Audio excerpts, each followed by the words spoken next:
నమః. హరి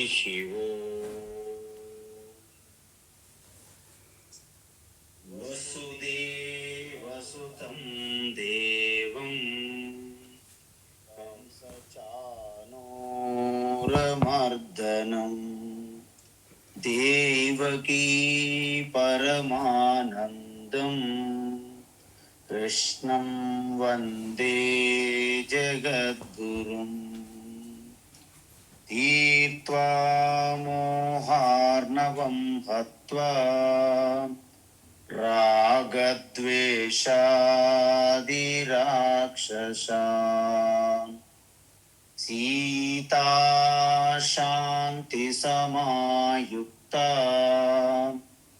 ఆత్మా రామో విరాజతే ఆత్మా రామో విరాజతే. ఆత్మస్వరూప బంధుగణ భగవద్గీత జ్ఞానయజ్ఞంలో భాగంగా విభూతి యోగం 10వ అధ్యాయము చూస్తున్నాము. అయితే ముఖ్యమైన విషయం ఏంటంటే గుర్తుంచుకోవాల్సింది, ప్రతి ఒక్కటి ఈశ్వరుని యొక్క విభూతియే.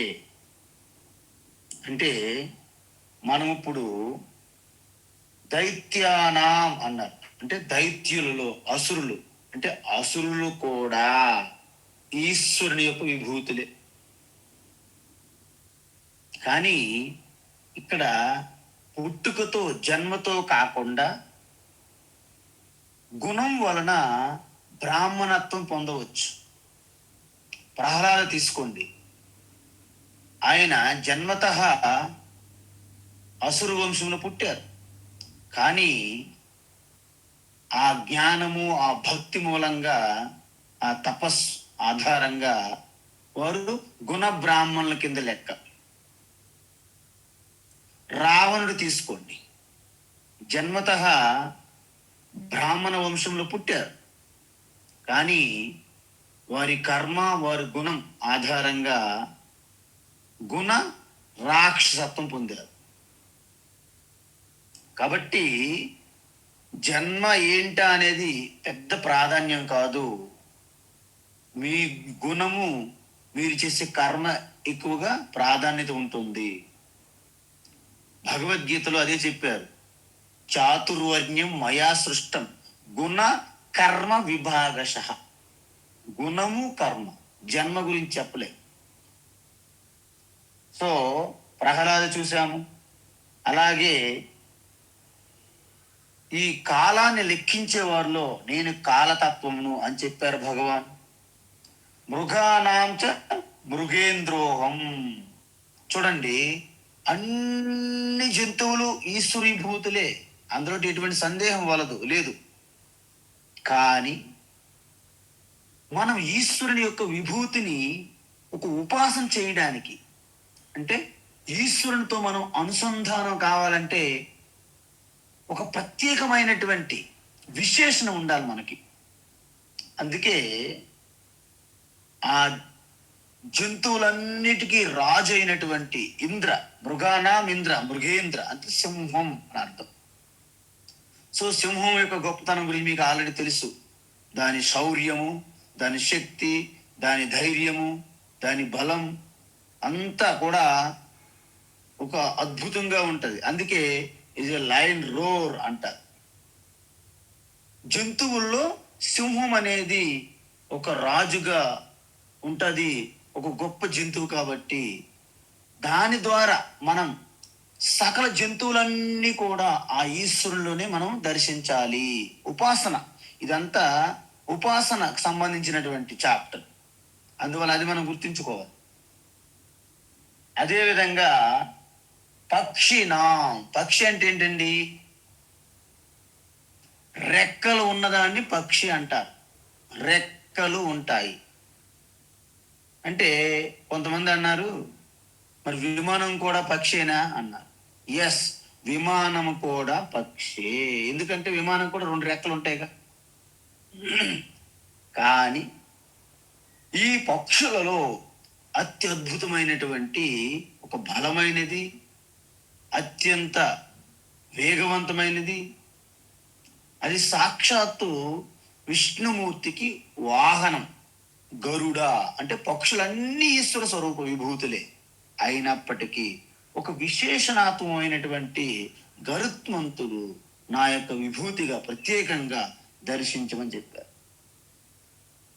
పవన పవతాం, పవతాం అంటే పవిత్రం చేసే వాటిలో మనం ముందే చూసాం. నీరు, శుద్ధమైన నీరు కూడా పవిత్రం చేస్తుంది. అగ్ని ఎంతో పవిత్రం చేస్తుంది. మన హాస్పిటల్స్లో మనకి ఇంజెక్షన్ అన్ని చేసేటప్పుడు, సర్జరీ అయితే ఆపరేషన్ చేసేటప్పుడు వాళ్ళ యొక్క ఇన్స్ట్రుమెంట్లు అన్ని కూడాను వేడి నీటిలో పెడతారు. ఎందుకు? ప్యూరిఫికేషన్. ఆ విధంగా చూసుకుంటే వాయువు అన్నిటికంటే పవిత్రం చేసేది. కానీ ఇదన్నీ కూడా విభూతుల్లో చెప్తున్నాం మనం. అది ఆత్మజ్ఞానం అనేది అన్నిటికంటే పవిత్రం చేస్తుందని చెప్పారు మన 4వ అధ్యాయంలో. నహి జ్ఞానేన సదృశం పవిత్రమిక విద్యతే. ఆత్మజ్ఞానం కంటే పవిత్రం చేసేది ఇంకేమీ లేదు సృష్టిలో. కానీ ఇక్కడ వ్యావహారికంగా, లౌకికంగా చూసుకుంటే వాయువు, ప్రాణశక్తి, మీకు తెలుసు కదా, లైఫ్. కాబట్టి వాయువు అనేది అత్యంత పవిత్రమైన దాంట్లో ఒకటి. శస్త్రభృతాం అంటే ఆయుధాలు ధరించే వారిలో రామ నేను నా విభూతిగా చూసారా. నేను చెప్పాను మీకు, కొంతమంది వేరే విశ్వాసాలు, నమ్మకస్తులు ఎవరైతే ఉంటారో, హిందూ దేవీ దేవతలు ఆయుధాలు ధరిస్తారు, వాళ్ళు కఠోర హృదయులు, వారికి ప్రేమ దయ ఉండదు అని కాకతాళీయంగా మాట్లాడుతుంటారు, అవివేకంతో, అజ్ఞానంతో. కానీ గుర్తుంచుకోండి, ఇప్పుడు ఒక పోలీస్ స్టేషన్ ఉంటుంది, ఒక పోలీస్ ఉంటాడు రోడ్డు మీద. ఊరికే చేతులు కట్టుకుని ఉంటే ఎవరైనా భయపడతారండి? చేతిలో లాఠీ ఉండాలి. అదేవిధంగా ఎవరైతే ధర్మాన్ని రక్షిస్తారో, న్యాయాన్ని కాపాడుతారో, వారి చేతుల్లో అస్త్రశస్త్రాలు ఉండాల్సిందే. అందువలనే మీ అందరికీ తెలుసు, మన ప్రతి దేవీ దేవతలు ఆ యొక్క దుర్గ అయితే 8 చేతుల్లో 8 ఆయుధాలు కూడా ధరిస్తారు. ఎందుకంటే తల్లి బాధ్యత ఎక్కువ, ప్రకృతి మాత. అదేవిధంగా పినాకపాణి శివ, అదేవిధంగా విష్ణుమూర్తి చేతిలో శార్ంగ పాణి అంటారు. అదేవిధంగా శ్రీరామచంద్రుని చేతిలో కోదండము, అందుకే కోదండ పాణి. అయితే మీకు ఒక సందేహం రావాలి, పరిత్రాణాం సాధూనాం వినాశాయ దుష్కృత ధర్మ సంస్థాపనార్థాయ సంభవామి. అంటే శిష్టులను రక్షించాలి కదా, దుష్టులను శిక్షించాలి కదా, ధర్మాన్ని కాపాడాలి. ఆ విధంగా మరి ఆయుధాలన్నింటితో మరి ధర్మాత్ముల్ని, శిష్టుల్ని ఎలా రక్షిస్తారు? ఆయుధాలతో ఎలా రక్షిస్తారు? సరే, దుష్టులను శిక్షించారు, సరే అయిపోయింది ఆయుధాలు. మరి ఆయుధాలతో శిష్టుల్ని ఎలాగా, ఏ విధంగా అంటే విష్ణు చేతిలో సుదర్శనము ఉన్నది, శివుని చేతిలో త్రిశూలం ఉన్నది. చూసారా? అంటే అర్థం ఏంటండి? అంటే సుదర్శనం, దర్శనం అంటే ఆత్మజ్ఞానము. దర్శనం అంటే జ్ఞానము, సుదర్శనం అంటే ఆత్మతత్వము, ఆత్మజ్ఞానం, బ్రహ్మ విద్య. అంటే మీరు ఎప్పుడైతే అనన్య చింతయంతో మా ఏజనా పర్యుపాసతే తేషాం సతతయుక్తాన భజతాం ప్రీతిపూర్వకం అని ఆ విధంగా మీరు ఉండేటప్పుడు దదామి బుద్ధి యోగం ఏదైతే ఉందో అదే సుదర్శనం, అభయహస్తం, అదే మోక్షానికి కారణం అనేది అనుగ్రహిస్తారు. మరి త్రిశూలం అంటే మన లోపల ఉన్నటువంటి ఈ స్వభావం, ప్రకృతి, 3 గుణములని, అంటే 3 గుణముల్లో కొట్టుమిట్టాడుతున్న మనల్ని ఆ నెగిటివ్ ఫోర్స్ ఏవైతే ఉన్నాయో కౌరవుల మాదిరిగా రాక్షస సేన, కామ క్రోధ లోభ మోహ మద మాత్సర్యాలు రాగద్వేషాలు అసూయ, వాటిని నాశనం చేసి జ్ఞాన జ్యోతిని వెలిగిస్తున్నటువంటి ఆ త్రిశూలము ఆధ్యాత్మికంగా మనకి అభయహస్తం ఇస్తున్నది. ఇది శివుని చేతిలో ఉంది. సో ఈ విధంగా భక్తులకి ఆశీర్వాదము, అనుగ్రహము, ఎవరైతే అసురులు ఉంటారో వారికి శిక్ష ద్వారా. ఏంటా శిక్ష? మొట్టమొదటిసారిగా సామము వినలే, దానము వినలే, భేదం వినలే, చివరికి ఏమవుతుంది? దండనే దయ అవుతుంది అన్నారనమాట. అందుకే మీరు చూడండి, ఈవెన్ రామాయణములో చివరి క్షణం వరకు రామ ప్రయత్నించారు. ఇప్పటికైనా ఏమైనా నీ ఆలోచన మార్చుకుంటావా? ఇప్పటికైనా చివరి క్షణంలో కూడా ఒక ప్రయత్నం చేశారు రామ. మరి మహాభారతం మీ అందరికీ తెలుసు, చివరిచారిగా తానే రాయబారిగా వెళ్ళారు. రాయబారిగా వెళ్ళి 5 గ్రామాలు, 5 ఇల్లు, 5 గదులున్న ఒక ఇల్లు ఏమీ లేదు, నో అని చెప్పి. అంటే అదేవిధంగా శిశుపాల 99 తప్పులు ఒప్పుకొని 100వ తప్పుకి, అపరాధానికి ఆయనకి దండనే దయగా విధించడం జరిగినది. కాబట్టి మనం చాలా స్పష్టంగా తెలియాలి ఇది. ఈ విధంగా జశాన మకరహ. జష అంటే నీటిలో జీవించే జంతువులు అన్నమాట. మీరు చూడండి, భూభాగం కంటే జలములతో నిండి ఉన్నదే ఎక్కువ. అది 2 వంతులు అయితే, 1 వంతు భూమి అయితే 2 వంతులు జలము కింద ఉన్నది. అందువలన భూమి మీద ఉన్న జంతువుల కంటే చాలా ఎన్నో రెట్లు పెద్దవి నీటిలోనే ఉన్నాయన్నమాట. అందువలన మకరహ అంటే, ఇక్కడ మకర అంటే మనకి మొసలనే కాకుండా ఏ ఏ ఎంత పెద్ద జంతువు నీటిలో ఉందో దాన్ని తీసుకోవచ్చు మనం ఇక్కడ. అంటే ఏంటి? నీటిలో ఉన్న జంతువులన్నీ ఈశ్వర విభూతులు అయినప్పటికీ దాంట్లో పెద్ద జంతువు ఏదైతే ఉందో అది నా యొక్క విభూతి. అదేవిధంగా శస్త్రాలు అస్త్రాలు ధరించే వారందరూ ఈశ్వర విభూతులు అయినప్పటికీ రామ నా యొక్క విశేషమైనటువంటి విభూతి అని చెప్పారన్నమాట. అదేవిధంగా స్రోతసాం అంటే ప్రవహించే వాటిలో జాహ్నవి. ఇంతకుముందు మనం చూసాం, 2 కథలు కూడా చెప్పాం గంగావతారం. గంగ ఎందుకంత ప్రాధాన్యం అంటే, ఆ రోజుల్లో స్వర్గములో దేవతలకు కూడా ఎంతో మాలిన్యం అంటుకుంటే గంగ ద్వారే పావనమయ్యింది. తర్వాత భూమి మీదకి వచ్చి భూలోకం పావనం చేసింది. అదేవిధంగా పాతాళ లోకములో ఉన్నటువంటి సగరులు వారికి కూడా పరమగతి చేయడానికి, అందించడానికి భగీరథ పాతాళ లోకానికి కూడా గంగను తీసుకుని వెళ్ళారు.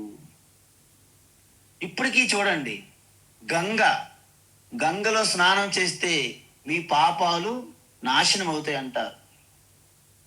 అందువలన ఈ గంగ చాలా గొప్పది. ఎందుకు?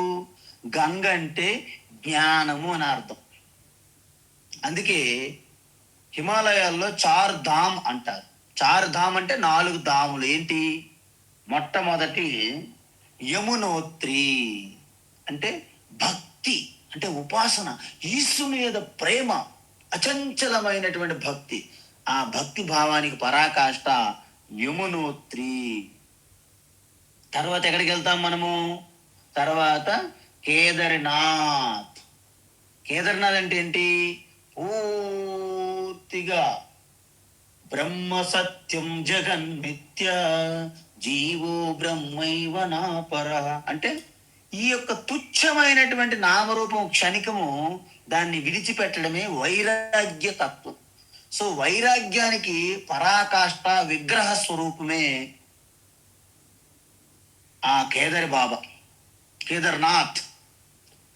తరువాత కేవలం వైరాగ్యంతో పని కాదు, మీ యొక్క స్వరూప తత్వం తెలియాలి అంటే గంగా, గంగోత్రి అంటే జ్ఞాన గంగ అంటారు. తరువాత ఇక మోక్ష స్థితి, ఆత్మస్థితి, అది బద్రీనాథ్. ఇది 4 ధాముల గురించి చెప్తారు. అయితే ఇక్కడ గంగా నదికి, గంగా జలానికి, ఆత్మజ్ఞానానికి పోలికలు ఉన్నాయి, చాలా పోలికలు ఉన్నాయి. ఏమిటా పోలికలు అంటే, గంగా ఎక్కడి నుండి వస్తుందండి మనకి? శివుని యొక్క జట నుండి వస్తుందా లేదా? జటాధరాయ యక్ష స్వరూపాయ గంగాధరాయ పినాక అస్తాయ సనాతన. గంగను ధరించాడు కాబట్టి గంగాధరాయ, గంగేశ్వరాయ, గంగాధర ధరించాడు గంగని. అందువలన శివ అంటే ఏంటి? ఆది గురు. ఎందుకండి? నేనున్నాను, మా గురువు గారు ఉన్నారు, వారున్నారు, వారికి గురువు ఉన్నారు, వారున్నారు, వారికి గురువు ఉన్నారు. మరి శివకి గురువు ఎవరండి? యశ్య గురు నా విద్యతే ఆది గురు అన్నారు. అంటే ఆయనకి గురువు లేరు. అంటే అర్థం ఏంటి? తనే స్వయంగా జ్ఞాన ప్రదాత. కాబట్టి జ్ఞానం అనేది ఆ ఆది గురువు అయినటువంటి దక్షిణామూర్తి స్వరూపంగా శివ నుండే వచ్చింది. గంగ కూడా శివ నుండే వచ్చింది. చూసారా? సో రెండింటికి పోలిక ఏంటి? గంగ కూడా శివ నుండే వచ్చింది, మరి మనకి ఆత్మతత్వ జ్ఞానం కూడా శివ నుండే వచ్చింది. తర్వాత మనం అందుకే మనం ఏం చెప్తాం? సదాశివ సమారంభాం శంకరాచార్య మధ్యమాం అస్మదాచార్య పర్యంతాం వందే గురు పరంపరా అంటారు. అందుకే ప్రతిరోజు మనము గురు పరంపర ప్రార్థన చేసేటప్పుడు సదాశివ సమారంభం, ఆ సదాశివ నుండి ప్రారంభమైనది అని చెప్తాం. సో రెండో పోలిక ఏంటంటే, ఈ గంగా జలము ఎత్తు నుండి కిందకు వస్తుందా, కింద నుండి పైకి ప్రవహిస్తుందా? అంటే ఎత్తు నుండి కిందికి ప్రవహిస్తుంది. అందుకే ఈ గురు పరంపరలు చూడండి, గురువు ఎప్పుడు పైన కూర్చుంటారు, శిష్యులు కింద కూర్చుంటారు. అందుకే ఆ గురువు నుండి కర్ణ పరంపర ద్వారా ప్రవాహ రూపంగా కిందకు వస్తుంది జ్ఞానగంగా. అందుకే వటవిటిపి సమీపే భూమి భాగే నిషన్నం సకల ముని జనానాం జ్ఞానదాతారమారా త్రిభువన గురుమీశం దక్షిణామూర్తి దేవం జనన మరణ దుఃఖచ్ఛేద దక్షం నమామి. ఆ వటవృక్షం కింద ఎత్తైన ప్రదేశంలో దక్షిణామూర్తి కూర్చున్నారు. ఆ కింద భూభాగంలో చుట్టూ సనక సనంద సనత్ కుమార సనత్ సుజాతీయులు అందరూ కూడాను ఆ భూభాగం కింద కూర్చుంటే పైన పెడస్టల్ పైన దక్షిణామూర్తి ఆసీనులై ఉన్నారన్న. అది గురు శిష్య కూర్చునే విధానం. అందుకే పర అవర అంటారు. పర అంటే గురువు పైన, కింద అవర గురు శిష్య, ఆ విధంగా. కాబట్టి ఈ యొక్క శివుని జడ నుండి పైనుండి గంగ కిందకు వస్తుంది. అదే గురు పరంపరలో ఆత్మజ్ఞానం కూడా గురువు నుండి శిష్యుకి ప్రవాహంగా వస్తుంది. తరువాత మూడోది, గంగ మన నదులన్నీ వర్షం ఆధారంగా, ఈ యొక్క శీతాకాలం, ఎండాకాలం, వర్షాకాలం ఆధారంగా కొన్ని నదులు ఉంటాయి. కానీ గంగ అనేది ఎప్పుడు జీవనది, పెరినియల్ రివర్ అంటారు. జీవనదికి ఎప్పుడు ఆగదు. అందువలన మీరు ఎండాకాలంలో ఋషికేశ్, హరిద్వార్ వెళ్తే మనం ఏమనుకుంటాం? అమ్మయ్య ఎంత వేడిగుందో అని గంగా నదిలో మీరు చేయి పెట్టారనుకోండి, అంటే శీతాకాలంలో ఉన్నప్పుడు గంగ కంటే ఎండాకాలంలో గంగ ఇంకా చల్లగా ఉంటుంది గంగా జలం. ఎందుకు? అవి వస్తున్నది మీలా మామూలు నదుల్లా కాదు, హిమానీ నదాలు, హైస్, ఆ హిమాలయ పర్వతాల యొక్క గ్లేసియర్స్ ఉంటాయి కదండి, హిమానీ నదాలు, అది కరిగి వస్తుంది. కాబట్టి గంగా నది అనేది ఈ ఎండాకాలంలో చాలా వేడిగా ఉంటుంది, అలాగే ఉండదు, ఎప్పుడు చల్లగా ఉంటుంది, మంచు ఐస్. కాబట్టి ఆ గంగ ఎలాగైతే నిరంతరం ప్రవాహం ఉంటుందో, ఈ బ్రహ్మ విద్య కూడా నిరంతరం perineal flow of from Guru to శిష్య అంటారు. ఎలా చెప్తున్నారు? ఎలా చెప్పడం ఏంటి? నేను ఇప్పుడు మీకు చెప్తున్నాను కదా, ఇదే దీనికి సాక్షి ప్రమాణం. నేను మీకు చెప్తున్నానంటే నాకు మా గురువు నుండి వచ్చింది, వారికి వారి గురువు నుండి వచ్చింది, రేపొద్దున మీరు మీ స్టూడెంట్స్కి చెప్తారు. సో ఇదంతా కూడా ఎప్పుడు కూడా ఖండనం కాకుండా నిరంతరం సంతతిగా కొనసాగుతుంది. ఇంకొకటి మీకు చూడండి, మనము ఎంత బయట అలసిపోయినా ఒక్కసారి ఆ గంగాజలం మన మీద వేసుకుంటే ఒక్కసారి మనకు తెలియనటువంటి ఉత్సాహము, ఉల్లాసము మనలో ఒక ప్రేరణ కలుగుతుంది అనమాట. అదేవిధంగా చూడండి, మనం ఒక్కసారి ఈ శారీరకంగా మానసికంగా రుగ్మతలు కానీ బలహీనతలు కానీ అలసట కానీ ఒక్కసారి ప్రశాంతంగా కూర్చొని అన్ని విడిచిపెట్టి ఒక్కసారి ఆ దైవ చింతన మీ హృదయస్థములో చూడండి, తొంగి చూడండి. ఆ బ్రహ్మ చింతన, ఆ ఈశ్వర చింతనలో మీరు సర్వం మర్చిపోయి ఆ ఈశ్వరుని యొక్క ఒడిలోనే ఆడుతూ ఉన్నట్టు అనే ఒక పారవశ్యంలోకి వెళ్ళిపోతాం మనం. అది బ్రహ్మ విద్య యొక్క ఇమ్మీడియట్, అంటే తత్కాల్లో మనకు లభించే ఒక ఉపశమనం అన్నమాట. అదే విధంగా మీరు ఒక పని చేయండి. ఏంటి? గంగా నదిలో ఎక్కడ పడితే అక్కడ స్నానం చేయడం కావదండి.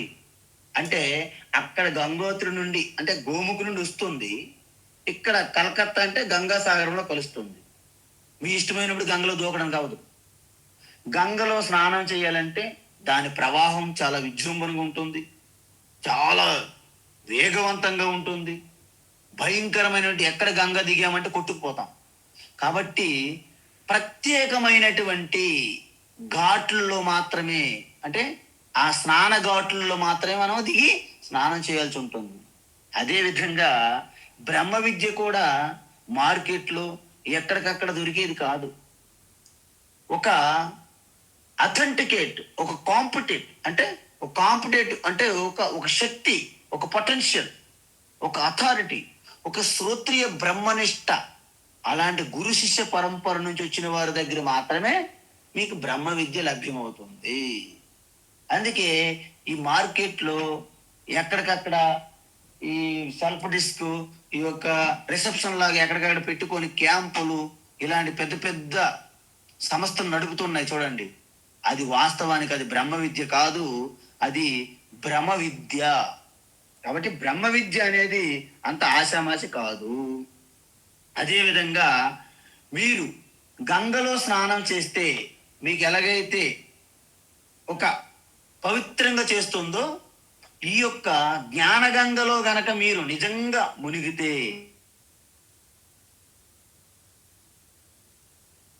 పునరత్మరణం లేనటువంటి సంసార సాగరం నుండి మీకు ముక్తి కలుగుతుంది. సో ఈ విధంగా మనము చూసాం. ఇప్పుడు తర్వాత మనం ఏం చూస్తున్నామంటే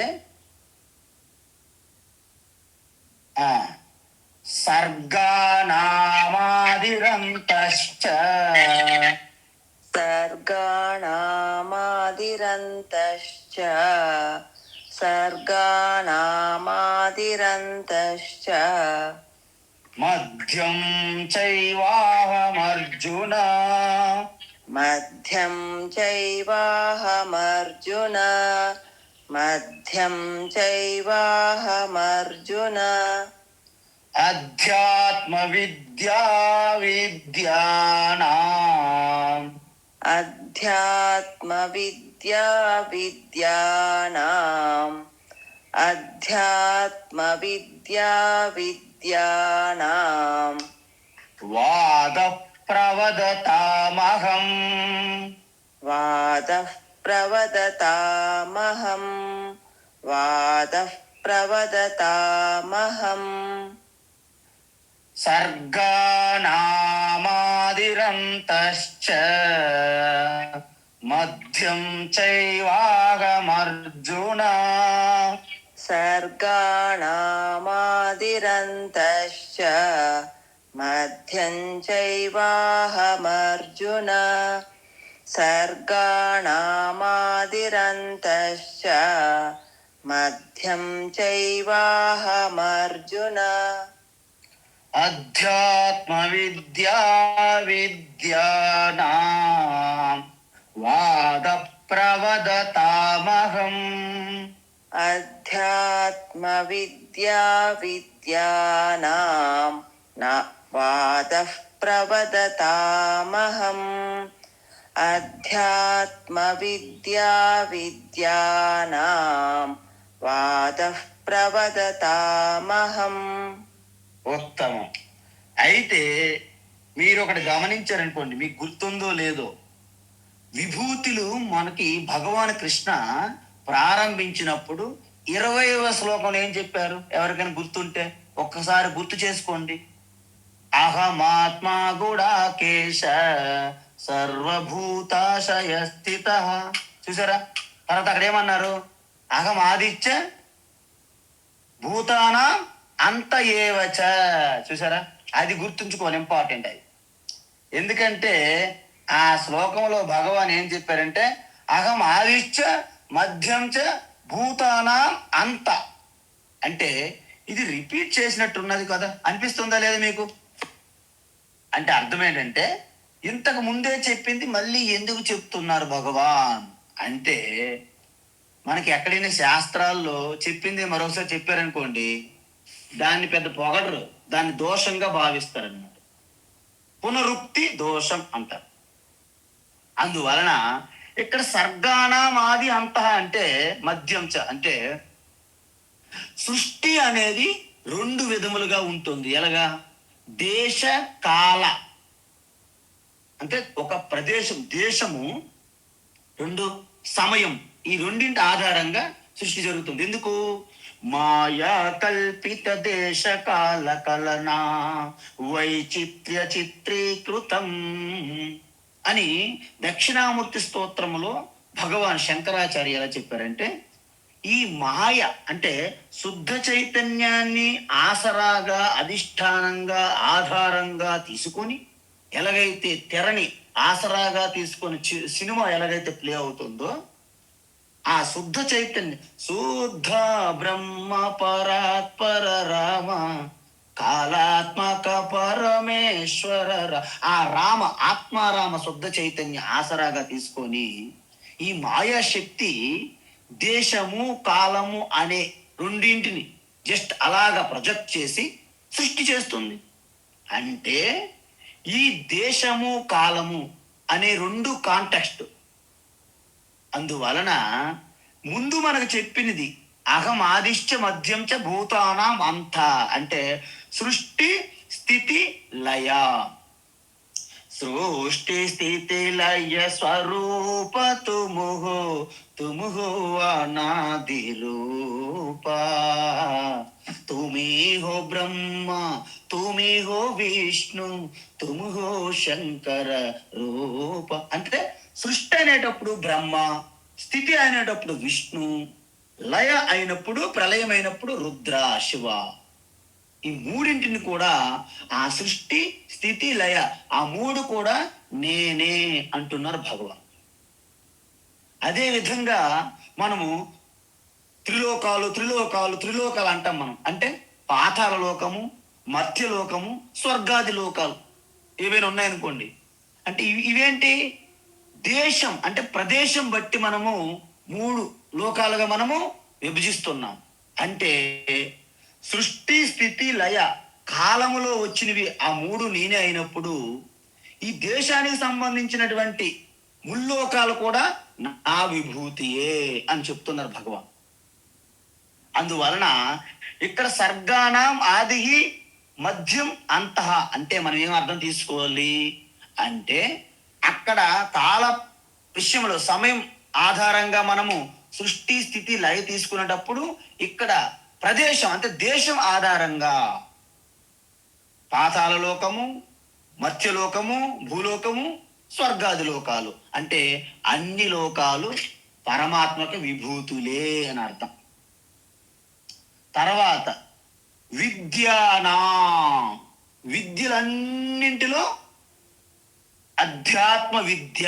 చూసారా, ఇది ఇంపార్టెంట్. ఎందుకు? మనకు 9వ అధ్యాయంలో ఏం చెప్పారు? రాజ విద్య, రాజగుహ్య యోగం అంటారు. ఇది రహస్యమైనది, విద్యల్లో రాజు లాంటిది, రాయల్ సైన్స్. అందువలన ఎందుకు ఈ స్టేటస్ ఇచ్చారు అంటే శ్రీకృష్ణునికి ఇష్టమనే కాదు.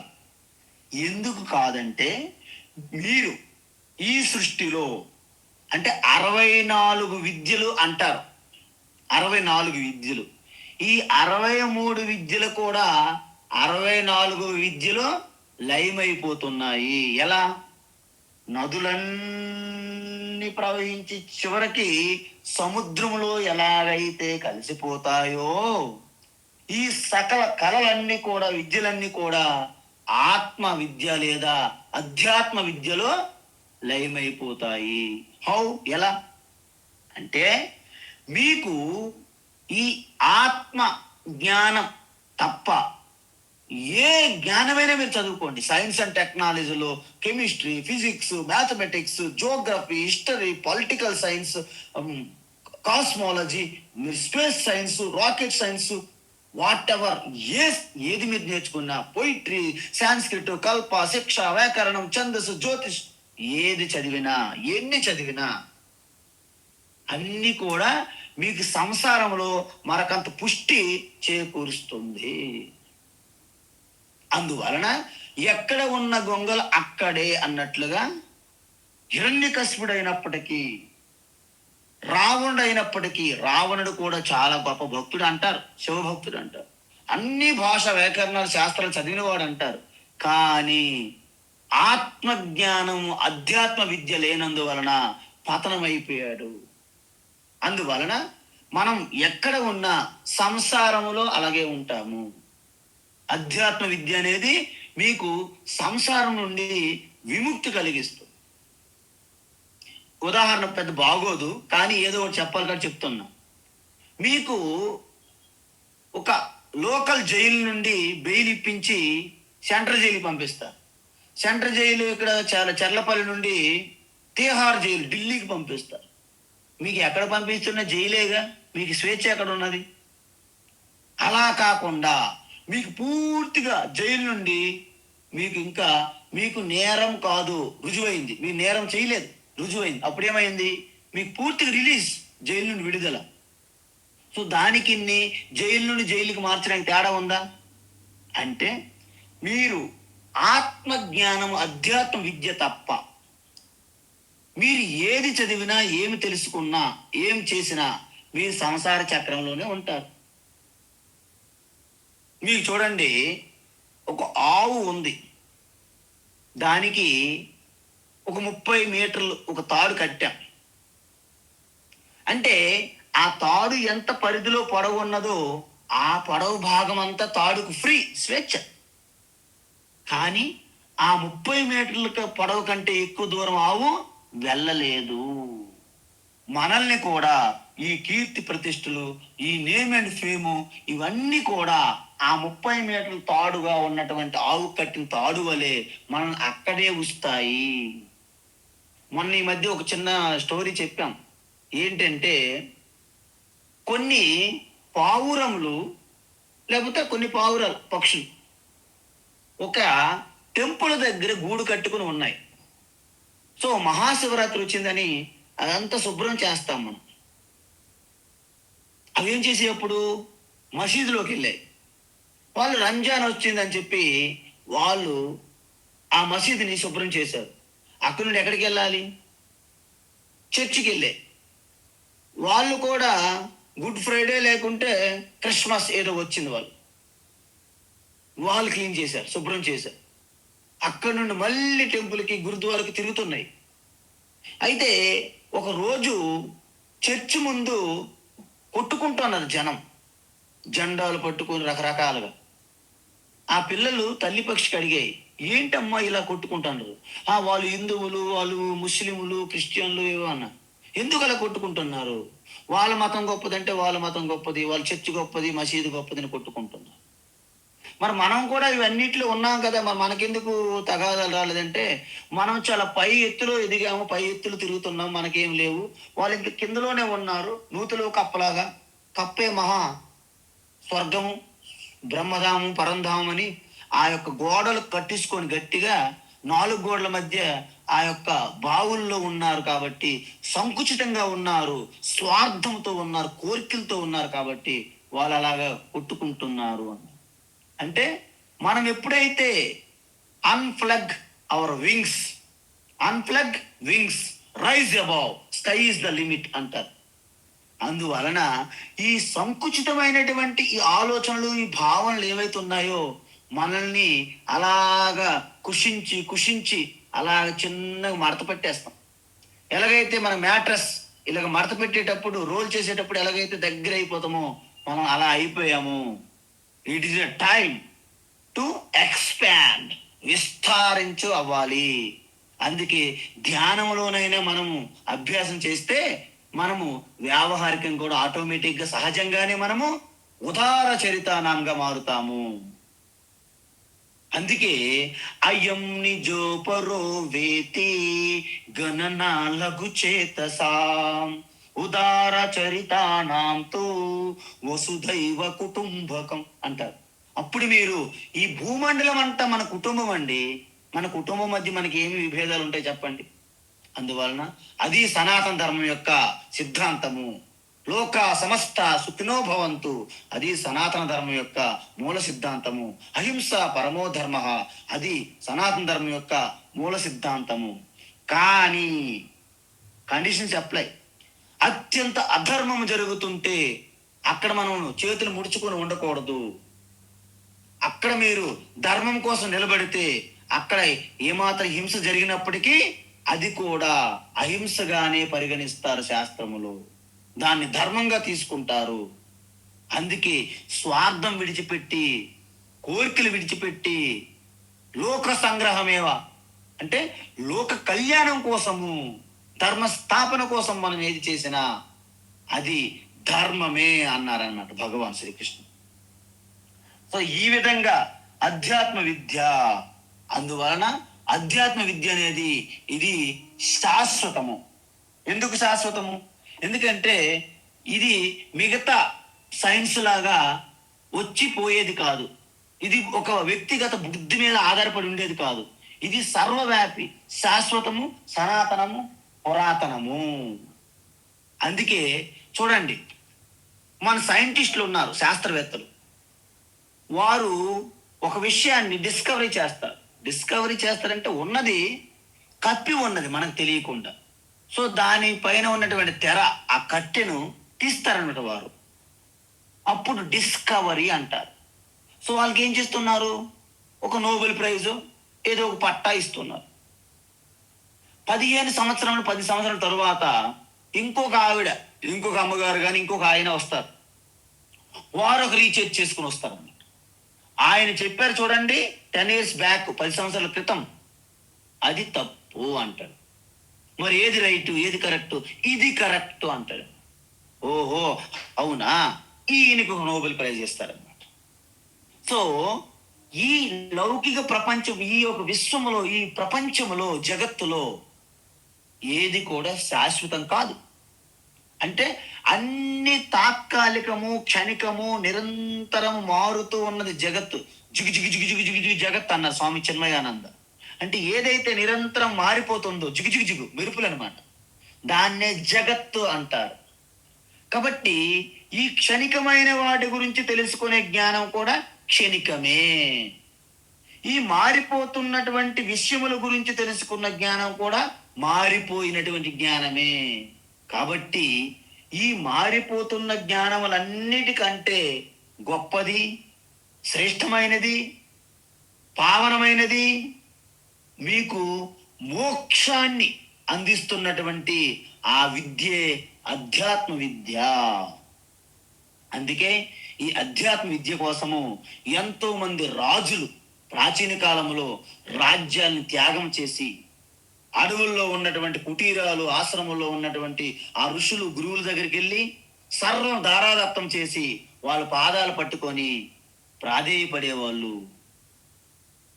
ఈ అధ్యాత్మ విద్య ఎంత గొప్పదంటే పిప్పలాద మహర్షి దగ్గరికి గొప్ప విద్వాన్లు పండితులు 6 వెళ్ళి, గురుదేవ గురుదేవ మాకు అధ్యాత్మ విద్య బ్రహ్మ విద్య బోధించండి అని ప్రాధేయపడ్డారు. పిప్పలాద మహర్షి అన్నారు, నాయన మీరు వచ్చి అడిగినంటనే చెప్పడానికి ఇదేమైనా అబిడ్స్లో కోటిలో ఉన్నటువంటి వస్తువు కాదు.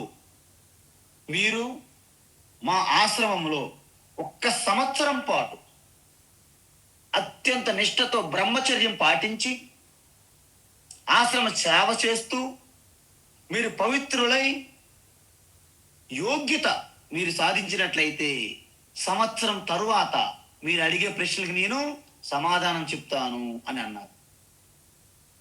ఆ విధంగా సంవత్సరం పాటు అత్యంత నిష్ఠతో జిజ్ఞాసతో ముముక్షులుగా ఆ అత్యంత సేవ బ్రహ్మ తపస్సుతో ఉండి సంవత్సరం తర్వాత వారు ప్రశ్నలు అడిగారు. ఆ ప్రశ్నలన్నింటికీ సమాధానపరిచి వారు ఆత్మనిష్టలోకి వెళ్ళేటట్లు చేశారు పిప్పలాద మహర్షి. ఇది ప్రశ్నోపనిషత్ అంటారు. సో ఈ విధంగా అధ్యాత్మ విద్య గురించి చెప్పాలంటే మీకు ఎన్నో దృష్టాంతాలు సంఘటనలు ఉన్నాయి. జ్ఞానశ్రుతి అనే ఒక అతను లోకానికి ఖ్యాతి అన్నదాతగా, ఆయన యొక్క ఖ్యాతి 3 లోకాలకు కూడా వ్యాపించిందంట. ఒకసారి 2 ఋషులు హంసలుగా మారువేషంలో వెళ్తూ ఆయన రాత్రిపూట రెస్ట్ తీసుకుంటుండ ఆయన బంగళా పైన.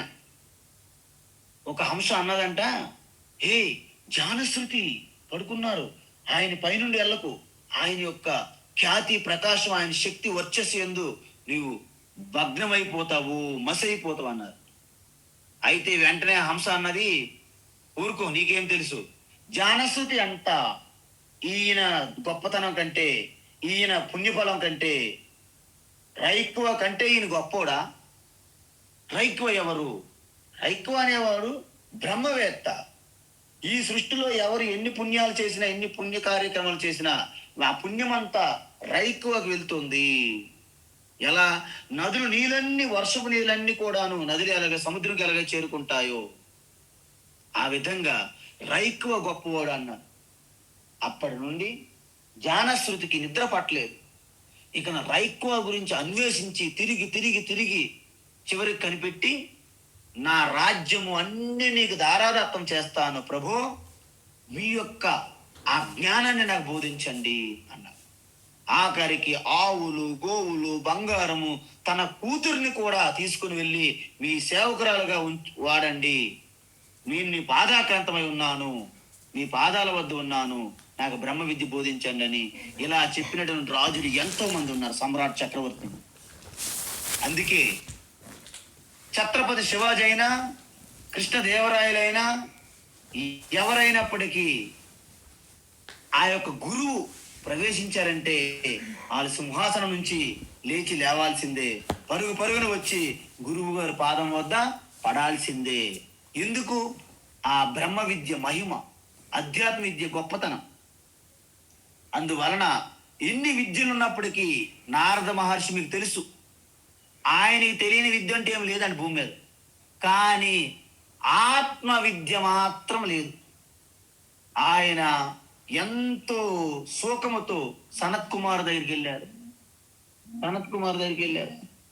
అందువలన ఆయన అన్నారు, నీ విద్యలన్నీ పక్కన పెట్టి నీ యొక్క ఆత్మస్వరూపం తెలుసుకుంటే నీకు పూర్తిగా శోకము నుండి బయటపడతావని చెప్పారు. అందువలన విద్యలన్నిటిలో కూడాను అధ్యాత్మ విద్య గొప్పది కాబట్టి అది నా విభూతిగా గుర్తించు అర్జున అని చెప్పారు. తర్వాత ప్రవదతాం అహం వాదః అంటే ఎక్కడైతే ఈ డిబేట్స్, ఆర్గ్యుమెంట్లు, విచారణ, టీచింగ్ ఇవన్నీ అనేక రకాలుగా ఉంటాయి వాదనలు, వాటన్నిటిలో వాదః లేదా సంవాద రూపము నేను అని చెప్తూ రేపు క్లాసులో ఈ వాదన సంగతి, ఎన్ని రకాల వాదనలు ఉన్నాయి అవి చెప్పి, అలాగే ముందుకి మరొక 2-3 డేస్లో ఈ యొక్క విభూతి యోగం అనేది పూర్తవుతుంది. తరువాత క్లైమాక్స్ అంటే 11వ అధ్యాయంలో విశ్వరూప సందర్శన యోగంలోకి మనము ప్రవేశిస్తాం. హరి ఓం తత్సత్. సర్వం శ్రీకృష్ణార్పణమస్తు.